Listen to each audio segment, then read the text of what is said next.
नमस्कार दोस्तों। श्री रामकृष्ण परमहंस भारत के महानतम संतों में गिने जाते हैं। वे स्वामी विवेकानंद जी के गुरु थे। रामकृष्ण परमहंस के कोट्स समझने में सरल परंतु गहरे और ज्ञानपूर्ण हैं। उनके उपदेश भगवान का सच्चा ज्ञान कराते हैं और हृदय में ईश्वरीय प्रेम, विश्वास और आध्यात्मिक विचारों को जन्म देते हैं। उन्होंने सरल उदाहरणों के माध्यम से वेद पुराणों के गूढ़ रहस्यों का उद्घाटन किया था। रामकृष्ण परमहंस देव एक सच्चे संत और अवतार पुरुष थे। वे माँ काली के अनन्य भक्त थे और उन्हें देवी के साक्षात दर्शन होते थे। रामकृष्ण परमहंस के अनमोल वचन और उपदेश। तुम रात को आसमान में बहुत सारे तारों को देखते हो, लेकिन सूर्य निकलने के बाद तारे नहीं दिखते। क्या तुम कहोगे कि दिन में आसमान में तारे होते ही नहीं? सिर्फ इसलिए क्योंकि तुम अपनी अज्ञानता की वजह से भगवान को देख नहीं पाते। ये मत कहो कि भगवान जैसी कोई चीज़ ही नहीं होती। जिस प्रकार मिट्टी के खिलौने का हाथी या फल देखना असली हाथी या फल की याद दिलाते हैं, उसी प्रकार ईश्वर के चित्र और मूर्तियाँ भी उस परमात्मा की याद दिलाते हैं जो कि सनातन और सर्वव्यापी है। भगवान की कृपा की हवा तो हमेशा बह रही है। ये हमारे हाथ में है कि हम अपनी नाव की पाल चढ़ाएं और ईश्वरीय कृपा की दिशा में बढ़ जाएं। मनुष्य तकिए के कवर जैसा है। एक कवर का रंग लाल है, दूसरे का नीला और तीसरे का रंग काला है, लेकिन सबके अंदर वही रुई भरी हुई है। यही मनुष्यों में भी है। एक सुंदर है, दूसरा बदसूरत है, तीसरा साधु है और चौथा दुष्ट है, लेकिन ईश्वरीय तत्व सबके अंदर है। भगवान सब जगह है, लेकिन हर मनुष्य के रूप में वो तुम्हारे समक्ष ही तो है। प्राणी मात्र को ईश्वर मानते हुए उसकी सेवा करो। ये ईश्वर की पूजा के समान ही फलदायी है। ज़रूरी चीज़ है छत तक पहुंचना। तुम पत्थर की सीढ़ी चढ़कर जा सकते हो, बांस की सीढ़ी से चढ़कर जा सकते हो, या रस्सी से भी चढ़कर जा सकते हो। तुम सिर्फ एक बांस की मदद से भी चढ़कर ऊपर पहुंच सकते हो। इसी तरह भगवान को भी किसी भी मार्ग से प्राप्त किया जा सकता है। सभी धर्म के मार्ग सत्य है। तुम ईश्वर की चाहे जैसे प्रार्थना करो, वो उन तक पहुंचती है। ध्यान रखो, वो चींटी के कदमों की आहट भी सुन सकते हैं। ईश्वर के अनंत नाम हैं और असंख्य रास्ते हैं जिससे उनसे संपर्क किया जा सकता है। तुम जिस भी नाम और रूप से उनकी वंदना करोगे, उसी से वो तुमको प्राप्त हो जाएंगे। सूर्य का प्रकाश हर जगह एक समान ही पड़ता है, लेकिन सिर्फ चमकदार सतह जैसे पानी की सतह या दर्पण ही उसे परावर्तित कर पाती है। ईश्वर का दिव्य प्रकाश भी ऐसा ही है। ये सबके हृदय पर बराबर बिना पक्षपात के पड़ता है, परंतु केवल पवित्र और सच्चे हृदय वाले लोग ही उस दिव्य प्रकाश को सही से ग्रहण और परावर्तित कर पाते हैं। भगवान तो सबके मन में है, लेकिन सबका मन भगवान में नहीं लगा है। इसीलिए हम कष्ट और दुर्गति भोगते हैं।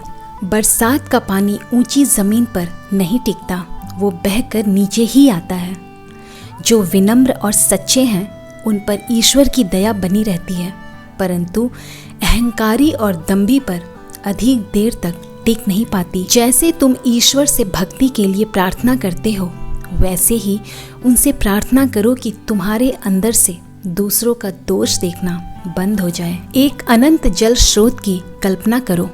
ऊपर और नीचे, आगे और पीछे, दाएं और बाएं हर जगह पानी है। इस पानी में पानी से भरा हुआ एक बर्तन रख दो। बर्तन के अंदर पानी है और बाहर भी पानी है।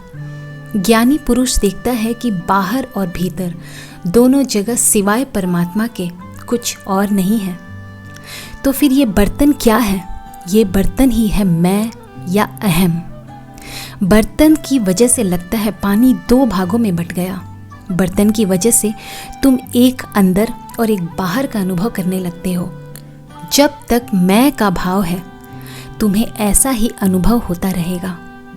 जब मैं गायब हो जाता है तो जो रह जाता है उसका शब्दों में वर्णन नहीं किया जा सकता। अगर एक बार गोता लगाने से तुम्हें मोती ना मिले, तुम्हें ये निष्कर्ष नहीं निकालना चाहिए कि समुद्र में रत्न नहीं होते। जब एक कच्ची मिट्टी का बर्तन टूट जाता है तो कुम्हार उस गीली मिट्टी से नया बना देता है, परंतु यदि एक मिट्टी का पका हुआ बर्तन टूट जाए तो फिर उससे नया नहीं बन सकता। इसी प्रकार यदि कोई व्यक्ति अज्ञान की अवस्था में मृत्यु को प्राप्त होता है, वो दोबारा पैदा होता है, परंतु जब वो सच्चे ज्ञान की आग में पक जाता है और एक आदर्श व्यक्ति के रूप में मरता है तो उसका दोबारा जन्म नहीं होता। मन ही व्यक्ति को बांधता है, मन ही व्यक्ति को मुक्त करता है। जो भी पक्के दृढ़ विश्वास से कहता है मैं बंधा हुआ नहीं हूँ, मैं मुक्त हूँ, वो मुक्त हो जाता है। वो मूर्ख है जो हमेशा रटता रहता है मैं बंधन में हूँ, मैं बंधा हुआ हूँ, वो हमेशा वैसा ही रह जाता है। जो बार बार दिन और रात ये रटता रहता है मैं पापी हूँ, मैं पापी हूँ, वो वाकई पापी ही बन जाता है। जो व्यक्ति दूसरों की बिना किसी भी स्वार्थपूर्ण उद्देश्य से मदद करता है वो असल में खुद के लिए अच्छे का निर्माण कर रहा होता है। हरे बांस को आसानी से मोड़ा जा सकता है, किंतु पके हुए बांस को जब ताकत लगाकर मोड़ा जाता है तो वो टूट जाता है। एक युवा हृदय को भगवान की तरफ मोड़ना आसान है, किंतु एक वृद्ध व्यक्ति के अनाड़ी हृदय को भगवान की ओर लाने पर वो भाग जाता है। कौन किसका गुरु है? एकमात्र ईश्वर ही सबके पथ प्रदर्शक और ब्रह्मांड के गुरु हैं।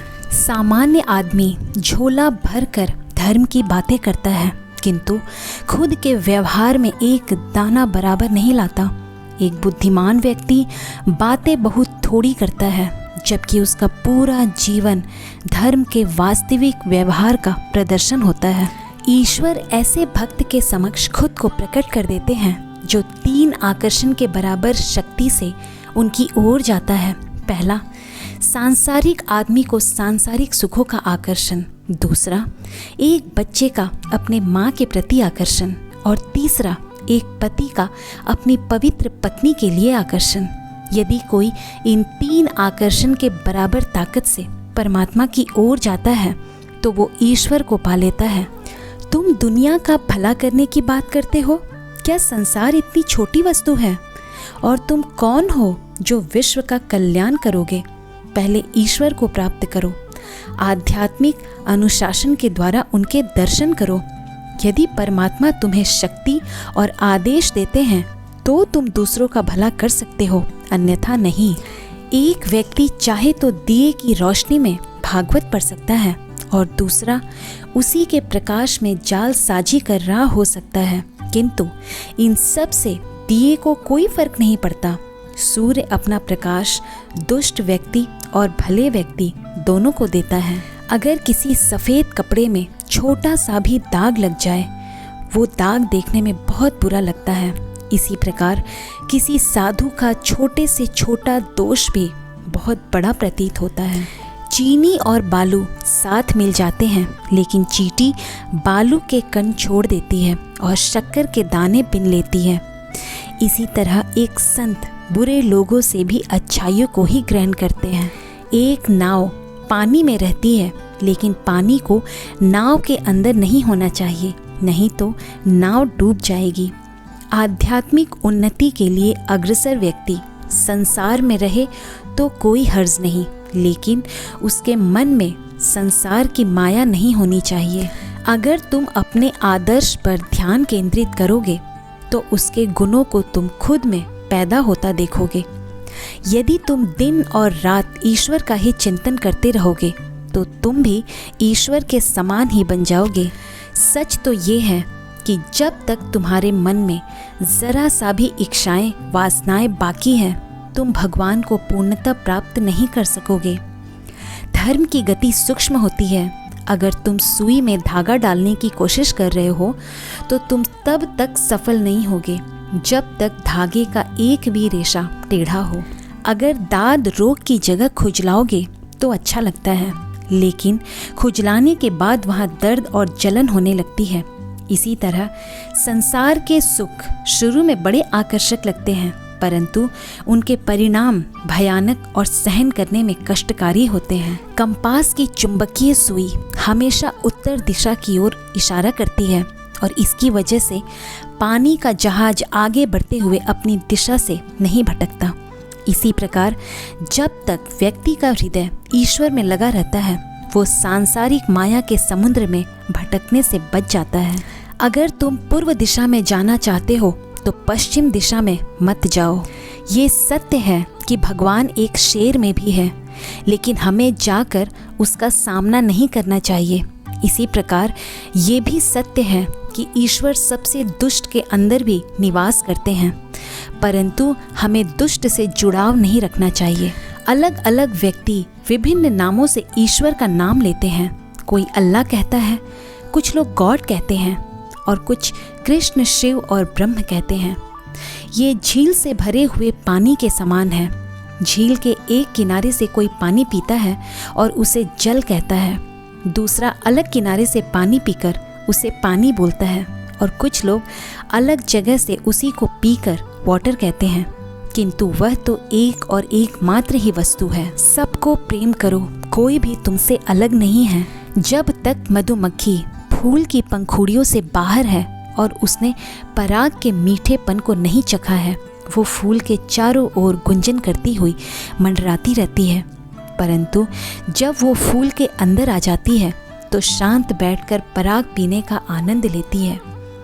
इसी प्रकार जब तक मनुष्य मत और सिद्धांतों को लेकर बहस और झगड़ा करता रहता है, उसने सच्चे विश्वास के अमृत को नहीं चखा है।